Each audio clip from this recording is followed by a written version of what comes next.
Lakhimpur eviction, many startling facts has emerged. Our media কি কৰিলে গুনগুন চেতিয়াক লৈ ব্যস্ত হৈ গল কিন্তু লখিমপুৰত যেটো ঘটনা হৈছিল we evicted 300 people আৰু মানুহ কেজন কৰ পৰা গৈছিল সাউথ সালমাৰা কৰিমগঞ্জ হাইলাকান্দি এন্টায়াৰ লখিমপুৰৰ ডেমোগ্ৰাফিটো বদলাই দিয়াৰ এটা ডাঙৰ ষড়যন্ত্ৰ আছিল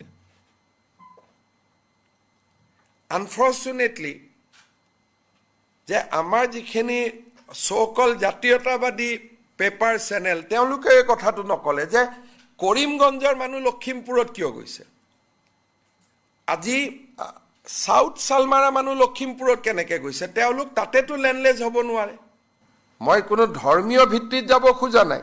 কিন্তু যদি নৰ্মেল নিয়মত হিন্দু মাইনৰিটি হলেতেন মোৰ কোনো আপত্তি নাই কিন্তু বৰপেটা বাগবৰ চৰৰ পৰা more than 10-12,000 family ahi pelai hinduk minority kori pelale ar kune korile ejon amar forest minister asil teo dinot DFO jonu eke mone mila manu dile and they have made a full fledged operation je ami yat minority kori pelam aji kajironga logote madrasa ekhon khulilu ar ki proyojon ase tatto manu gor sabo he jay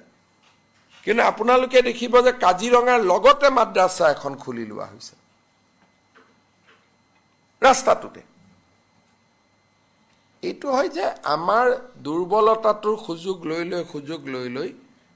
যিমান খুমাব পাৰে এটা মাদ্ৰাসাই কৰিব লাগে হোজাইটো কৰিব পাৰে ঢিঙটো কৰিব পাৰে ৰূপহীটো কৰিব পাৰে সামুগুৰিটো কৰিব পাৰে কাজিৰঙাখনৰ ওপৰতে কৰি লৈছে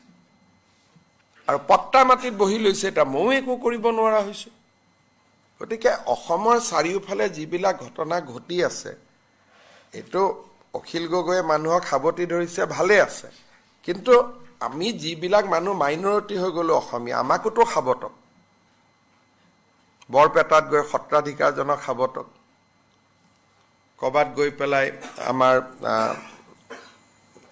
যিমান বিলাক আপোনালোকে জানে যে যি জায়গাত আমি মাইনৰিটি হৈ গলো আমাকো খাবতক না আমিওতো খাবত খাব খুজো না তাকে কৈছো তেও যিটো গান শুনিছে এটো ভাল কিন্তু মাজে মাজে তো বৰগীটো শুনিব লাগে না বতৰ দৰবাত গৈ হয় না তো গটিকে এই ধৰণৰ ব্যৱস্থাটোৱে তেওঁলোককো লাভ নকৰে তেওঁলোকো দুখীয়া মানুহখিনি নিজে আহা মানুহ নহয় মানুহখিনি কোনোবাই লৈ আহিছে তেওঁলোকেও নাজানে সেইকাৰণে মইতো গৈ মানুহখিনিক মাত দি আহিছো কেইমান পিছত মই সাপোৰ্টটো যাম মানুহখিনিক মাত দিবৰ কাৰণে মই কিয় ব্যৱস্থা কৰিব লাগে ভাই তেওঁলোকৰ দেউতাক মাক আছে নহয় তো মই কিয় ব্যৱস্থা কৰিম কি কথা কয় ভাই আপুনি অসমীয়া মানুহ হয়নে নহয় এই আপুনি কি নাম আপোনাৰ তে আপুনি এই কথা সুধিছে বশিষ্ঠদেৱ ফুকনে যদি এই প্ৰশ্ন কৰে আৰু ক'ত জাতিটো থাকিব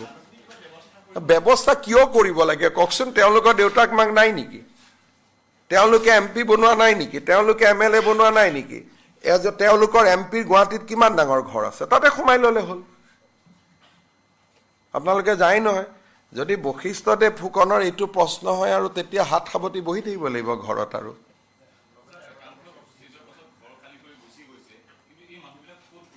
এটা ক'ত গৈছে মই কিয় খবৰ ৰাখো মই